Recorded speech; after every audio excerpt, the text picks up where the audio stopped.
الحمد لله حمدا تنجلي بها ظلمات الآلام، الصلاة والسلام على سيدنا محمد قمر التمام وعلى آله وأصحابه مصابيح الظلام وعلى المهتدين بأنوارهم إلى يوم القيام. أما بعد فأعوذ بالله من الشيطان الرجيم. بسم الله الرحمن الرحيم. قال الله تبارك وتعالى في القرآن المجيد والفرقان الحميد: فصل لربك وانحر. صدق الله مولانا العظيم وبلغنا رسوله النبي الكريم الأمين. إن الله وملائكته يصلون على النبي يا أيها الذين آمنوا صلوا عليه وسلموا تسليما. الصلاة والسلام عليك يا سيدي يا رسول الله وعلى آلك وأصحابك يا سيدي يا حبيب الله. الصلاة والسلام عليك يا سيدي يا نبي الله وعلى آلك وأصحابك يا سيدي يا نور الله. مولاي صل وسلم دائما أبدا على حبيبك خير الخلق كلهم. هو الحبيب الذي ترجى شفاعته لكل هول من الأهوال مقتحم. يا رب بالمصطفى بلغ مقاصدنا واغفر لنا ما مضى يا واسع الكرم. مولاي صل وسلم دائما أبدا على حبيبك خير الخلق كلهم. اللہ تعالیٰ کی حمد و ثنا امام الانبیاء سید المرسلین خاتم النبیین جناب سیدنا احمد مجتبی حضرت محمد مصطفیٰ علیہ التحیۃ والثناء کی بارگاہ اقدس میں ہدیہ درود و سلام عرض کرنے کے بعد نہایت واجب الاحترام سامعین ذوی الاحتشام، آج ہم ماہانہ تزکیہ نفس کی اس بابرکت محفل کے اندر موجود ہیں۔ قبلہ پیر جی حضور کے رہبر شریعت پیر طریقت حضرت صاحبزادہ والا شان میاں محمد ابو بکر شرکپوری زیدہ مجدہ آپ تشریف لا چکے ہیں۔ آپ کی زیارت سے مشرف بھی ہوں گے، آپ کے کلمات بھی سنیں گے۔ بارگاہ رب العزت میں دعا ہے کہ اللہ تعالی ہمارے ان اولیاء اللہ کو، بزرگان دین کو عمر خضر عطا فرمائے اور ان کے ساتھ روحانی وابستگی کو پرخلوص بنائے، ان کا روحانی فیضان دنیا و آخرت میں نصیب فرمائے۔ قبلہ قاسم کیلانی صاحب نے آدھا موضوع آپ کے سامنے میرا بیان کیا۔ پورا موضوع جو پیر جی حضور نے میرے ذمہ لگایا تھا وہ دو چیزیں ہیں: حج کے مختصر مسائل اور قربانی کے مسائل۔ چونکہ یہ آگے یہ مہینے حج کے مہینے چل رہے ہیں تو تھوڑی سی گفتگو ان پہ ہو جائے گی اور باقی جو ہے وہ قربانی کے مسائل پہ۔ مختصراً میں آپ کے سامنے چند چیزیں رکھوں گا۔ حج کے مسائل سے متعلق کچھ فضیلتیں، نہ کرنے پر ایک وعید اور مختصر مسائل۔ اس کے بعد قربانی کے حوالے سے یہی تین چیزیں: کرنے کی فضیلت، نہ کرنے پر وعید اور مختصر مسائل۔ اس کے بعد آپ کے سوالات کے جوابات انشاءاللہ اللہ تعالیٰ کی توفیق سے دیے جائیں گے۔ حج سے متعلق قرآن مجید برہان رشید کے اندر ارشاد باری تعالیٰ ہے: وَلِلَّهِ عَلَى النَّاسِ حِجُّ الْبَيْتِ مَنِ اسْتَطَاعَ إِلَيْهِ سَبِيلًا۔ اللہ تعالیٰ کے لیے لوگوں پر حج کرنا فرض ہے، ان پر جو اس طرف راستے کی استطاعت رکھتے ہوں، جن میں طاقت ہو، جن کے اندر وہ ساری شرائط پائی جائیں۔ یہ حکم ہے۔ حج کی فضیلت کیا ہے؟ لجپال آقا صلی اللہ علیہ وآلہ وسلم کا ارشاد گرامی ہے: حج اور عمرہ تنگ دستی اور گناہوں کو اس طرح ختم کرتے ہیں جس طرح آپ زنگ آلود لوہا بھٹی کے اندر ڈال دیں تو وہ بھٹی جو ہے اس لوہے کے زنگ کو ختم کر کے اسے پھر سے نیا بنا دیتی ہے۔ بالکل ایسے ہی حج اور عمرہ ایک گناہ گار آدمی جب حج کے لیے جاتا ہے، عمرہ کرتا ہے، تو واپس آتا ہے تو وہ گناہوں سے اسی طرح پاک صاف اور ستھرا ہو جاتا ہے. اور دوسرا، اگر تنگ دستی ہو تو اللہ تعالیٰ اسے فراخ دستی میں تبدیل فرما دیتا ہے. دوسری فضیلت حضور نبی کریم صلی اللہ علیہ وسلم نے اس کے حوالے سے یہ ارشاد فرمائی کہ حج مقبول کا ثواب صرف اور صرف جنت ہے، کہ جس کا حج بارگاہ رب العزت میں قبول ہو جائے اللہ تعالیٰ اس کے بدلے اسے جنت عطا فرماتا ہے. تیسرا یہ فرمایا گیا حاجی سے ملنے کے اندر پہل کیا کرو کہ جو اللہ رب العزت کی بارگاہ میں حاضری دے کر بارگاہ رسالت مصطفیٰ صلی اللہ علیہ وسلم میں حاضر ہو کر واپس آتا ہے تو اسے ملنے میں پہل کیا کرو اور اس سے دعا کروایا کرو، کیونکہ اس کی دعا اللہ رب العزت کی بارگاہ میں قبول ہوتی ہے. اور ایک اور فضیلت آپ صلی اللہ علیہ وسلم نے ارشاد فرمائی، مختلف روایات کے مختلف مفاہیم ہیں، کہ مقبول حج والا شخص بروز محشر 400 لوگوں کی سفارش کرے گا، اللہ تعالیٰ ان 400 لوگوں کے حق میں اس کی سفارش کو قبول فرمائے گا. اور متعدد فضیلتیں ہیں اس حوالے سے، مختصراً میں نے آپ کے سامنے عرض کی. ایک وعید سماعت فرمائیں. نبی کریم صلی اللہ علیہ وسلم نے ارشاد فرمایا جو طاقت کے باوجود حج نہ کرے، چاہے وہ یہودی ہو کر مرے یا عیسائی ہو کر مرے، مطلب اس کے خاتمہ بالایمان کی پھر کوئی گارنٹی نہیں ہے، کسی قسم کی کوئی شورٹی نہیں ہے.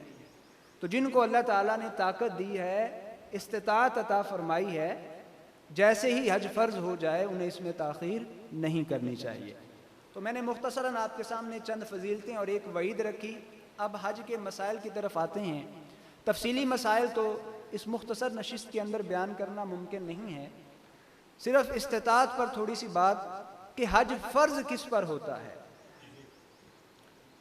تو فقہائے کرام نے اس کی چند شرائط بیان فرمائی ہیں. بنیادی شرط یہ ہے کہ مسلمان ہو، مسلمان ہونا ضروری ہے. اس کے بعد عاقل ہونا، بالغ ہونا، آزاد ہونا، حج کے مہینے ہونا، اور ان مہینوں کے اندر اس کے پاس استطاعت ہونا. اب استطاعت کا مطلب کیا؟ اس میں دو چیزیں شامل ہیں، سواری اور وہاں کے اخراجات پر مکمل قدرت ہو. اس کے ساتھ ساتھ گھر کے جو اہل خانہ جو ہیں جن کا نفقہ اس کے ذمے ہے، اگر اتنا خرچ چھوڑ کے جاتا ہے کہ اس کے جانے کے بعد انہیں کسی کے سامنے ہاتھ نہیں پھیلانا پڑے گا، تو اب ایسے شخص پر حج کرنا فرض ہے. میں اس کی پھر وضاحت کر دیتا ہوں. آنے جانے کا، آج کل ٹکٹ کا حساب لگا لیں، ٹکٹ پر کتنے پیسے لگتے ہیں، اور وہاں ٹوٹل خرچہ تقریباً اس دفعہ 11-12 لاکھ روپے کے قریب ٹوٹل اخراجات کا حساب لگایا گیا ہے. تو اگر کسی شخص کے پاس اتنے پیسے ہیں، اس کے علاوہ وہ جتنا عرصہ 40 دن 30 دن جتنا بھی اس نے وہاں رکنا ہے، اس عرصے کا خرچ گھر والوں کے لیے چھوڑ کے جا رہا ہے کہ انہیں کسی کے سامنے ہاتھ نہیں پھیلانا پڑے گا، کسی سے مانگنا نہیں پڑے گا. اب حج فرض ہے. اگر نہیں جاتا تو پھر وہ وعید آپ نے سماعت کر لی، اس وعید کے زمرے میں آ جائے گا. اور ایسا شخص جب تک حج نہیں کرتا گناہ گار ہوگا. عورتوں کے حوالے سے ایک خاص مسئلہ سماعت فرما لیں. ہمارے معاشرے کے اندر یہ وبا عام ہو چکی ہے، نہ کوئی پوچھنے کی زحمت کرتا ہے اور نہ اس کی طرف توجہ دی جاتی ہے. یاد رکھیں یہ ساری شرائط عورت کے لیے بھی ہیں، مسلمان ہونا، عاقل ہونا، بالغ ہونا، آزاد ہونا، وقت ہونا، اور یہ آنے جانے کے جو اخراجات ہیں، ٹکٹ ہے، وہاں رہنے کے جو اخراجات ہیں، ان پر قدرت کا ہونا. لیکن ایک اضافی شرط عورت کے لیے یہ ہے کہ اس کے ساتھ کوئی محرم موجود ہو، یا اس کا شوہر ساتھ ہو یا اس کا محرم موجود ہو. اور محرم میں پھر وضاحت یہ ہے، اگر محرم از خود حج کی تیاری کر چکا ہے، اس پر بھی حج فرض تھا، اور ساتھ وہ جو خاتون اس کی محرم ہے اس پر بھی حج فرض، یہ اپنے خرچے پر جا رہا ہے، وہ اپنا خرچہ برداشت کر رہی ہے، محرم اسے میسر آ گیا، اب اس پر فی الفور حج کرنا حج کے وقت کے اندر مہینوں کے اندر فرض ہو گیا. لیکن اگر محرم اپنے اخراجات برداشت نہیں کر سکتا اور عورت بھی اتنی وسعت نہیں رکھتی کہ اپنے اخراجات کے علاوہ محرم کے اخراجات بھی برداشت کرے، اب عورت پر فی الوقت حج کرنا فرض نہیں، فوری طور پر اس پر حج کرنا فرض نہیں ہوگا. دیکھا جائے گا کہ جب اس کے پاس محرم کو ساتھ لے جانے کے اخراجات موجود ہو جائیں، اب اس پر حج فرض ہونے کی فوری ادائیگی کی جو شرط ہے وہ پوری ہو گئی، اب وہ حج کرے گی.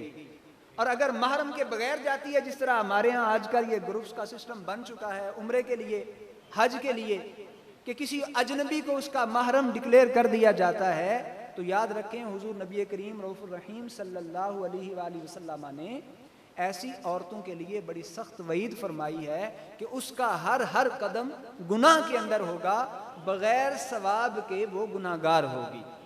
لہذا بھیجنے والے اور جانے والیاں دونوں اپنے اس عمل کی اصلاح کریں کہ جب اس پر ایک عمل عمرہ کی حیثیت نفل کی ہے، مستحب کی ہے، ایک مستحب کی ادائیگی میں اگر ہر لمحہ وہ گناہگار ہوتی رہے تو کیا فائدہ.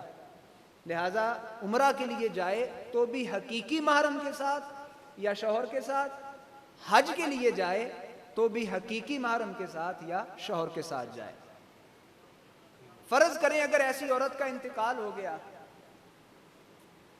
اپنے اخراجات موجود تھے، خود پر حج فرض ہو چکا، لیکن ادائیگی کی شرط جو تھی وہ نہیں حاصل ہو سکی کہ وہ محرم کے اخراجات کو برداشت کر سکتی، شوہر کے اخراجات کو برداشت کر سکتی، اسی حالت میں دنیا سے رخصت ہو جاتی ہے. تو اب کیا حکم ہوگا؟ کیا وہ فرضیت ساقط ہو جائے گی؟ وہ فرضیت ساقط نہیں ہوگی. اب حکم یہ ہوگا کہ وہ وصیت کر کے جائے کہ میری جانب سے حج بدل کرایا جائے، کسی اور شخص کو حج کروایا جائے جو میری جانب سے ہو، جس میں یہ تمام اخراجات جو میں نے جمع کیے ہوئے تھے اس پر خرچ کیے جائیں، تاکہ میرے ذمے یہ جو فرض تھا یہ ادا ہو جائے. اس کے علاوہ ایسا شخص جس پر حج فرض ہوا، استطاعت موجود تھی لیکن وہ حج نہیں کر سکا، کوئی شرعی عذر لاحق ہو گیا جس کی وجہ سے، یا کوئی عذر تو نہیں تھا، کوتاہی ہو گئی، اب دنیا سے رخصت ہو رہا ہے، تو فرض یہ ہے کہ وہ بھی کیا کرے؟ وصیت کر کے جائے. آخرت میں اس فرض سے عہدہ برآ ہونے کے لیے یہ ضروری ہے کہ وصیت کر کے جائے کہ میرے ترکہ میں سے فلاں شخص کو یا فلاں شخص کو یا فلاں شخص کو، بہتر یہ ہے کہ کسی جاننے والے کا انتخاب کیا جائے. یہ نہ ہو کہ وہاں واجبات کو ترک کر کے یا ارکان کو ترک کر کے الٹا دم پہ دم جو ہے اس کے ذمے پڑتے رہیں، یا پھر حج ادا ہی نہ ہو. تو کسی جاننے والے شخص کو منتخب کر کے جائے کہ اس کی جانب سے وہ حج بدل کرے. اس حوالے سے کسی قسم کی سستی کرنا یہ حضور نبی کریم رؤوف الرحیم صلی اللہ علیہ وسلم کے اس فرمان کی وعید میں شامل ہونا ہے جس میں آپ نے فرمایا کہ جس کو اللہ نے گنجائش دی، استطاعت تھی، خرچہ موجود تھا، پھر بھی حج نہیں کیا، چاہے وہ یہودی ہو کے مرے یا عیسائی ہو کے مرے. وہاں کے مسائل کی ایک لمبی چوڑی تفصیل ہے، تو وہ جب حجاج کرام جاتے ہیں، باقاعدہ ہمارے مفتیان کرام تربیت گاہیں موجود ہیں، حج کی تربیت دی جاتی ہے، ٹریننگ وغیرہ.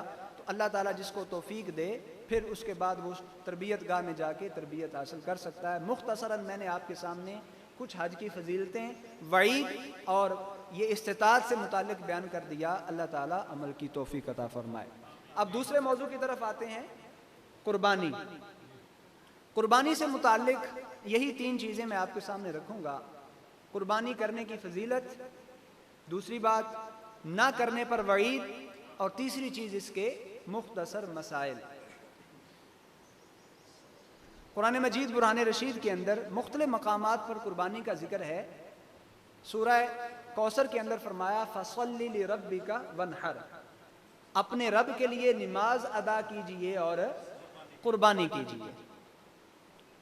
اس آیہ مبارکہ کو لے کر مفسرین اور فقہاء نے فرمایا کہ قربانی کا حکم یہ ہے کہ یہ جس شخص میں نصاب اور دیگر شرائط پائی جائیں اس پر قربانی کرنا واجب ہے۔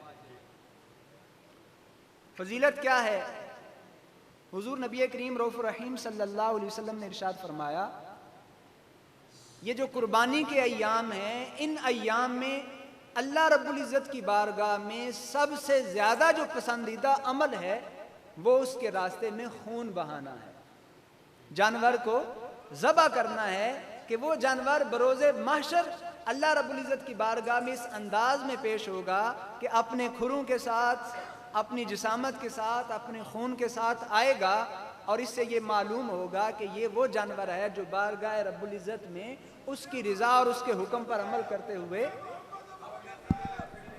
نعرہ تکبیر، نعرہ رسالت، نعرہ تحقیق، نعرہ حیدری، آستانہ علیہ شرکپور شریف، آستانہ علیہ شرکپور شریف، سجادہ نشین آستانہ علیہ شرکپور شریف، آستانہ علیہ شرکپور شریف، نعرہ تکبیر، محبتوں کا اظہار کیجئے اور تشریف رکھیے۔ نعرہ رسالت، نعرہ تحقیق، نعرہ حیدری، آستانہ علیہ شرکپور شریف، آستانہ علیہ حضرت کیلیاں والا شریف۔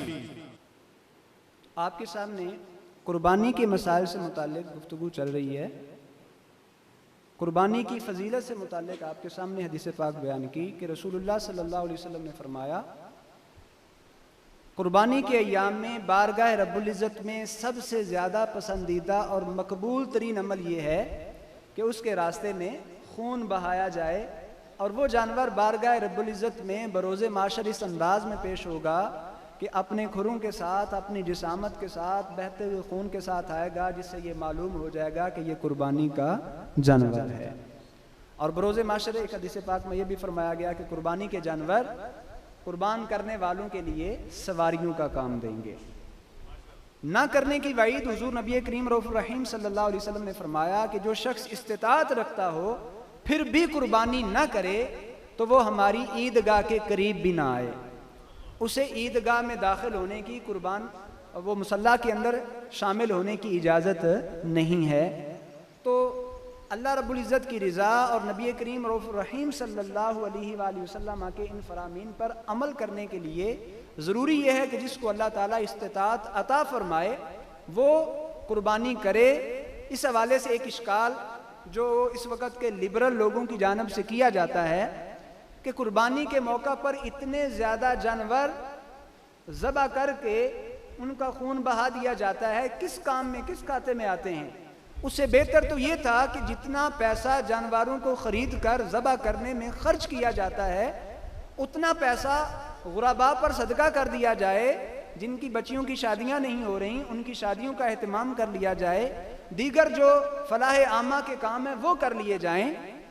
تو یاد رکھیں حضور نبی کریم رؤوف الرحیم صلی اللہ علیہ وسلم جو اس امت کے لیے رؤوف بھی ہیں، رحیم بھی ہیں، اور اس امت کی خیر کے حریص بھی ہیں، کیا آپ کو ان چیزوں کا معاذ اللہ ثم معاذ اللہ، تو آپ نے جب یہ فرمایا کہ اس دن کا سب سے پسندیدہ عمل اللہ کی بارگاہ میں خون بہانا ہے، تو پھر پیسوں کو صدقہ کرنا بتائیں یہ اس کا عوض ہو سکتا ہے؟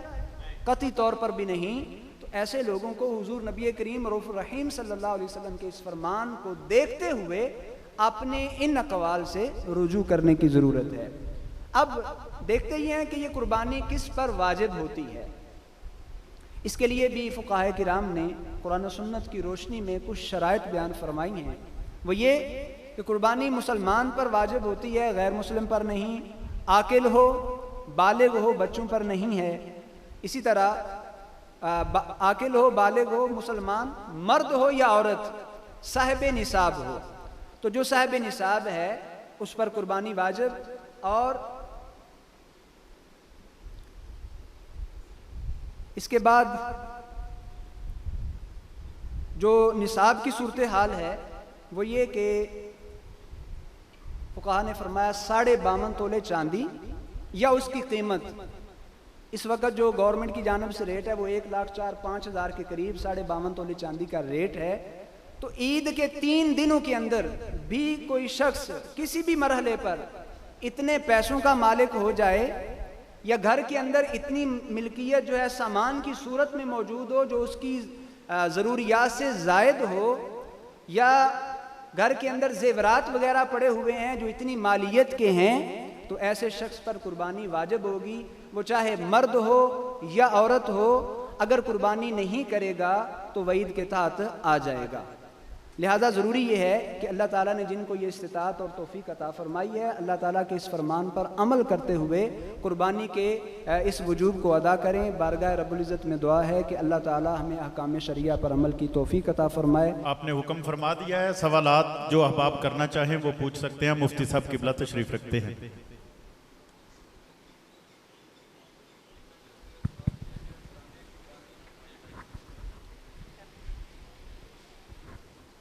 حضور میرا سوال یہ ہے کہ اگر دوران قربانی جانور کے پیٹ سے کوئی بچہ نکلے، مثلا گائے یا بھینس ہے، اس بچے کے بارے میں کیا حکم؟ اسے بھی ذبح کر دیا جائے۔ اسے بھی ذبح۔ السلام علیکم۔ وعلیکم السلام۔ کیا ایک آدمی 2 یا 3 کا محرم ہو سکتا ہے؟ بیٹی؟ جی ہو سکتا ہے، بالکل، 1 سے زیادہ کا، 2 3 سے زیادہ کا بھی ہو سکتا ہے۔ جی نہیں ہوگی۔ نہیں۔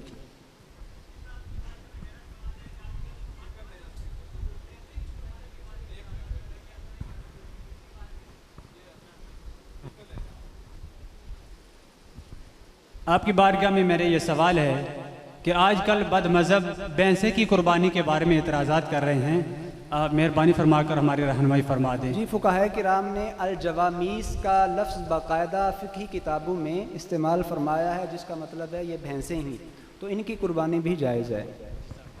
جس طرح گائے کی قربانی ہے ویسے ہی ان کی بھی قربانی ہوگی تو کی جا سکتی ہے۔ جو اعتراضات کرتے ہیں وہ کم علمی کی وجہ سے کرتے ہیں۔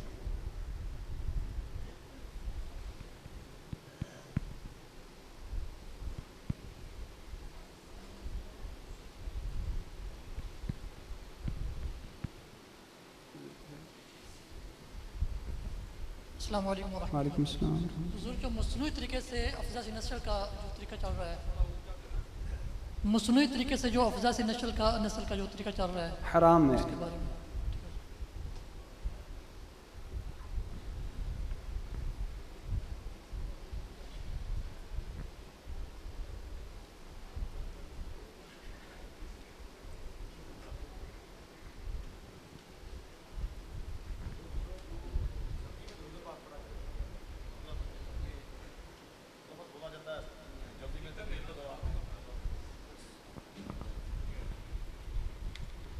میرا سوال یہ ہے کہ تقریر کے دوران میں یا نعت کے دوران میں یا ویسے ہی جلدی میں درود پاک پڑھا جاتا ہے صلی اللہ علیہ وسلم، ان کے متعلق ہے حکم؟ اگر لفظ ادا نہیں ہوئے تو یہ درست نہیں ہے۔ اگر لفظ مکمل تلفظ کے ساتھ ادائیگی ہو رہی ہے اور درود پاک پورا پڑھا جا رہا ہے صلی اللہ علیہ وسلم تو یہ ٹھیک ہے، اور اگر سننے والے کو سلام لگتا ہے تو یہ حرام ہے۔ اس سے علماء نے سختی سے منع بھی فرمایا ہے اور اس پر وعیدیں بھی ہیں، اور بعض لکھنے میں یہ اس میں تھوڑی سی اور وضاحت ہو جائے کہ صرف اوپر صاد لکھ دیتے ہیں اور صحابہ کرام کے لیے صرف را اور ضاد لکھ دیتے ہیں، بزرگان دین کے لیے صرف را اور حا لکھ دیتے ہیں، تو علماء نے اس کو بھی محرومی کی علامت قرار دیا ہے۔ درود پاک لکھا جائے تو پورا لکھا جائے، دعائیہ جملہ جو بھی لکھا جائے، رضی اللہ تعالیٰ عنہ پورا لکھا جائے، رحمت اللہ علیہ پورا لکھا جائے، صرف را حا را ضاد یا صاد لکھنا یہ جائز نہیں ہے۔ السلام علیکم۔ چونکہ انہوں نے اس موضوع کو چھیڑا ہے تو محافل یا کوئی ایصال ثواب کی کوئی محافل کرتا ہے تو اس میں جو خرچ کرتے ہیں، اگر اس مال میں کوئی مال حرام ہو یا کوئی سود یا کسی قسم کا ہو، اس کے بارے میں کیا حکم ہے؟ مال حرام کو صدقہ کی نیت سے، ثواب کی نیت سے خرچ کرنا خود حرام ہے۔ فقہا نے اس عمل کو کفر لکھا ہے۔